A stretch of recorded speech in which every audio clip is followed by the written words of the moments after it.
I just completed a presentation for an agency who reached out to me and asked me to talk about parents managing children's negative behavior. And I think this presentation was 1 hour long and it was in Farsi, but I thought there are so many important points that I can share with my English speaking audience as well, because I believe that, we always can learn from each other and we can always exchange information with each other so that we can become better parents when we're dealing with our children.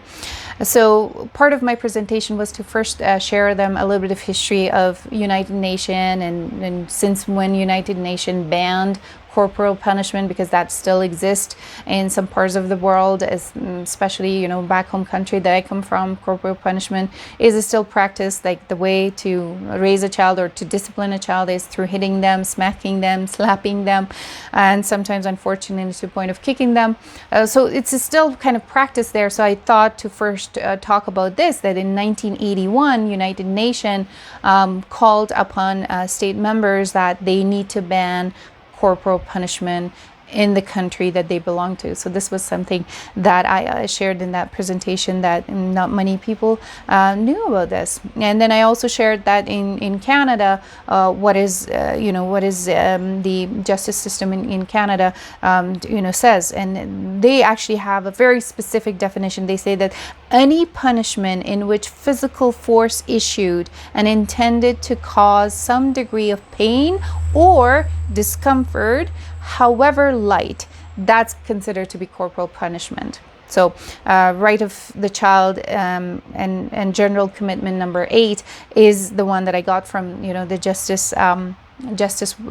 Canada Justice website, that they talk about that any punishment that creates discomfort for the child or pain, that is definitely banned, and it's definitely not allowed. And the examples are given is that hitting, for example, smacking or slapping or spanking children, and another one is using some instrument to discipline them, such as whip, a stick or a belt or a shoe. Those are things that are not allowed. And things that also involve is that shaking children or throwing them away, and then biting or punching. All of those, as you can see, it kind of goes to the degree of extreme, how the behavior can become extreme, to the point of like even put a lot of salt in a child's mouth, or burn them. So it goes to the extreme. So these are the description that it's children's rights to or it's the right of children not to go through this kind of things. Otherwise it's a crime and there will be punishment for that. So yeah, I share that, and then at the same time I thought it would be important to kind of break down what is emotional abuse, because I think that one is a little bit vague. Whenever I work with parents, and even me as a parent, I try to find out what is emotional abuse. So I thought to kind of clarify that as well, and I found it from a book on the Canada Justice website called "Child Abuse is Wrong. What Can I Do?" Department of Justice made it available on their site. So one thing I found from there was that putting a child down or humiliating them, it can be considered emotional abuse, and constantly criticizing them is emotional abuse. Yelling, threatening to harm the child, threatening to harm their belongings would be also a form of emotional abuse. Or if you stop a child to speak to a family member, such as if you're no longer with the father or with the mother, then you prevent the child not having let's say a phone call or visitation with that parent, and then kind of threatening that you would be throwing the child out of the home.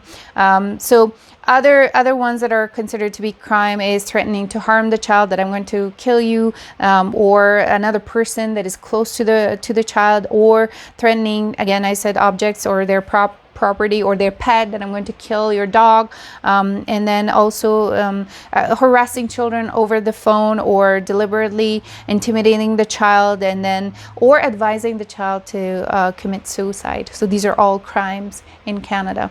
So yeah, I just thought to share with you the examples of emotional abuse, because I many times came across the difficulty of understanding what is emotional abuse and what's involved in emotional abuse. So I thought to share that with you as well. The other one is child neglect. Sometimes that's a little bit confusing for some people. Now, the most common is, okay, food, sleep, water. Those are the basic needs of the child, needs to be provided. But hygiene is one of them as well, that children are well, taken care of in that area, and they have a place to live. And the other thing is that their needs, medical needs, are being met. Physical harm should be prevented if the environment in the house is not safe for the child. And then supervision, that they're supervised at all times according to their age. So that's another thing that would, if not done, then it would be considered child neglect. So the ways that I wanted to kind of share with parents was that, what makes parents angry, or why you're so reactive to the point of that you could be yelling, or in some cases smacking the children. What can be a trigger. There are many reasons, but some of it that I got in this slide is that moms or fathers struggle with mental health. For example, if they're suffering from depression, they might be more irritable, and when they're more irritable, they're short with their temperament, and they can kind of have a snappy moment towards the children. Poverty can be another issue if you're thinking about how to pay the bills.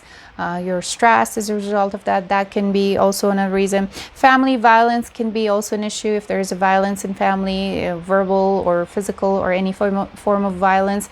Then in that case, that can cause stress. Maybe more verbal abuse than verbal violence, but it depends which one you pick as the right word.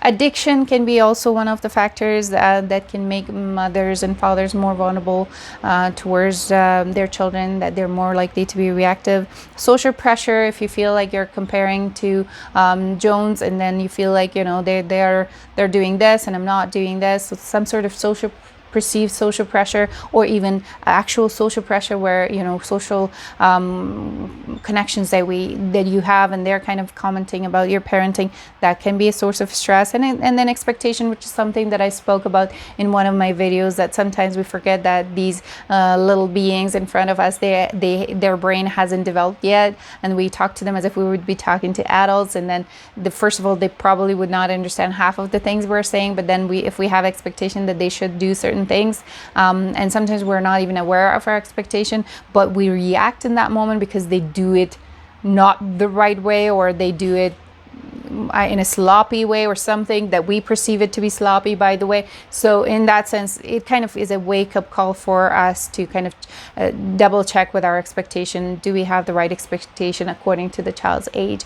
And I would encourage you to Google stages of development of children, especially Piaget's developmental stages.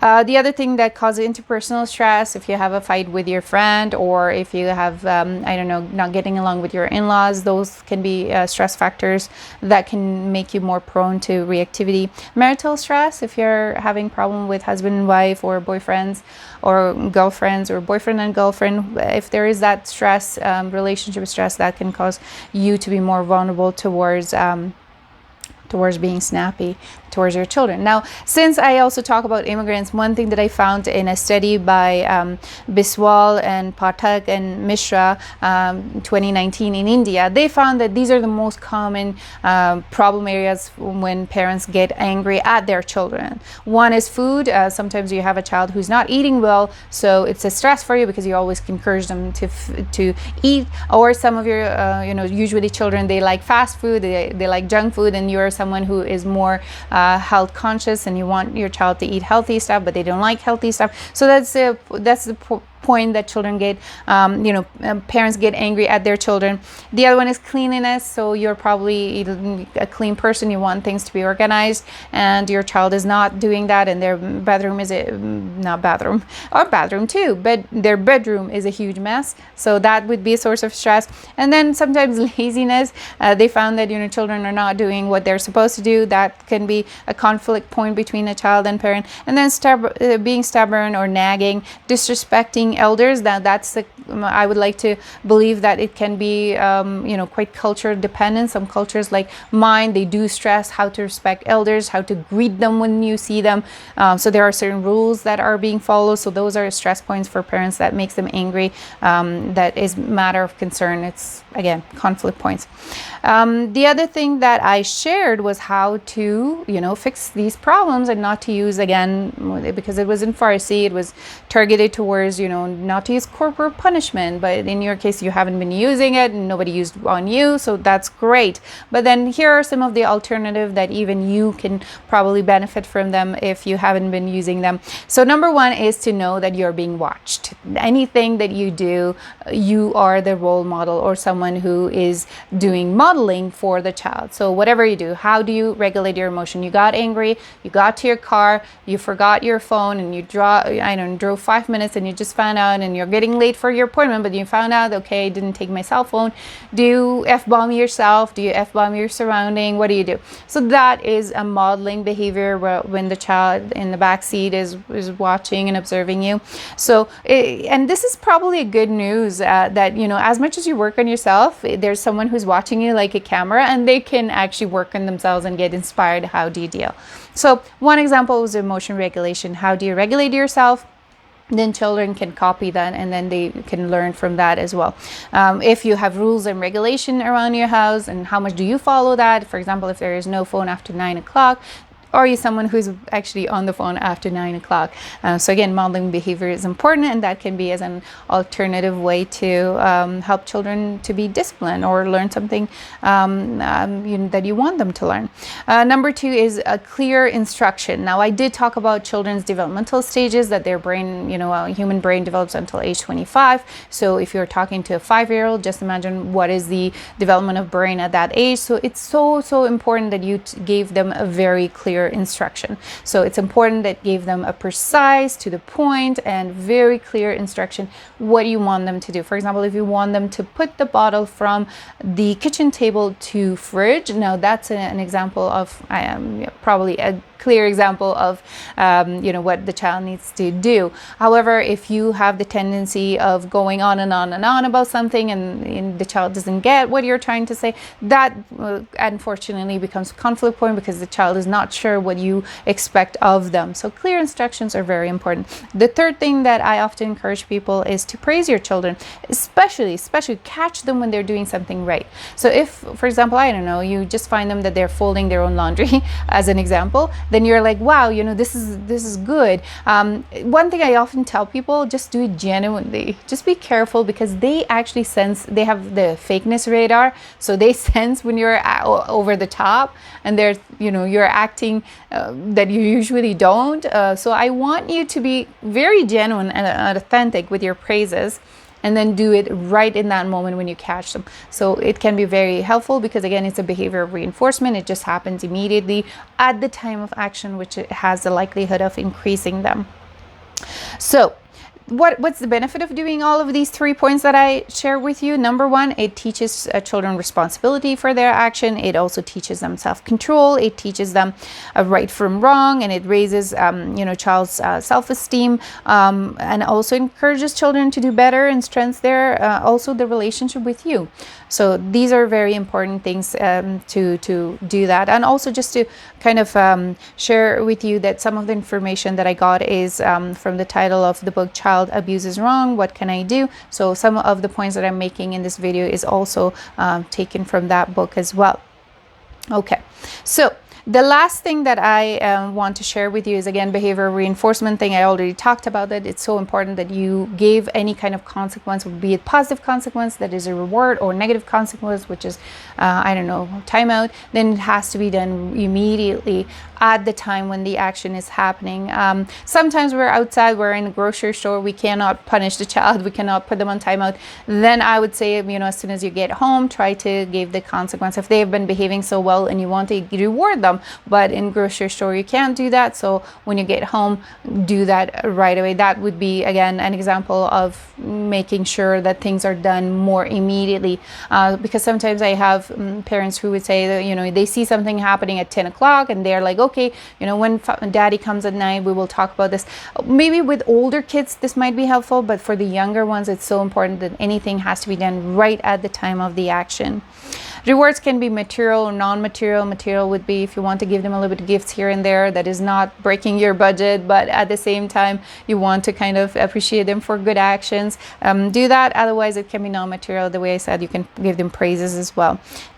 So communication is another thing that can be helpful, again, as long as it's precise to the point and not too abstract. Again, it should be also according to the child's developmental stage. Usually children after 12, they can engage with some abstract kind of thinking and also probably conversation as well, but a lot more less for children under 12. The other thing is using some escalation skills. And the escalation skill is that you're giving the child a chance to choose the right behavior. And this chance is in the window of this specific time. Usually I encourage, and I'm using it myself, you know, to count till 10 or 20. It's basically a slow process of counting, maybe 10 seconds, but I kind of counted too, you know, slowly so that my son has a chance to correct his behavior. So this is also, again, a good technique that can help children to correct themselves. It also teaches them self-control and also self-esteem. And then timeout is a method that a lot of people in the West are aware that you can use that. Sometimes people use a chair in the living room. Usually, if that works for you, why not? But sometimes people also use bedroom or bathroom as a way to put children on timeout. And the last thing I want to share as a part of this presentation is that everything is possible, whatever I mentioned so far, as long as you take care of yourself first. So I want you to take care of yourself. As a mother and father, we tend to forget and we try to place our children and other responsibilities on top, and then whatever is left is for us. And I try to reverse the lesson and say that no, you were wants and needs wanted. I wanted to be on top of the list. So making sure eating on time, you know, sleeping on time, and you're enough, you know, you drink enough water, and you're having some good exercise. Again, one thing that I said in my Farsi presentation, that exercise does not have to be a hardcore cardio. You could be doing some stretches while watching, I don't know, 8 minutes of Pilates on YouTube. So that is an exercise, because that is still helps your mind and body to feel good. And the other thing is having family and social support. That would be helpful as well as part of self-care. And then me time. There are times that I want, usually I say this to mothers, but fathers can be included as well, that you have some me time for yourself. Maybe you have a date night with your you know, boyfriend or girlfriend or whoever. You go on a date night and have someone to look after your children. Or even if, you know, children, you don't have anyone to help you with that, then even when children are in bed, engage in some me time. Sometimes it can be as small as making a good relaxing tea for yourself. And having fun is important. Sometimes, you know, responsibility of what we're doing in life can kind of take us over and makes life, I think in English we say mundane or a little bit boring, or whatever the English word is. So that makes your life a little bit, you know, so much routine and there's nothing there. I would like to bring some fun. So you can probably play some games that you would like, whether phone, and if more interactional with someone, that would be maybe even better. I don't know. I would consider better. Do you consider better or not? You tell me in the comment section. But yeah, maybe even some sort of social time and a game all together. So have some fun. So that would be also part of self-care. So please write if you have any comments or any questions or concerns that you disagree with some of the things that I said. I would like to learn from you. I would like to hear from you. So please write that in the comment section below. And I'll see you guys in the next video.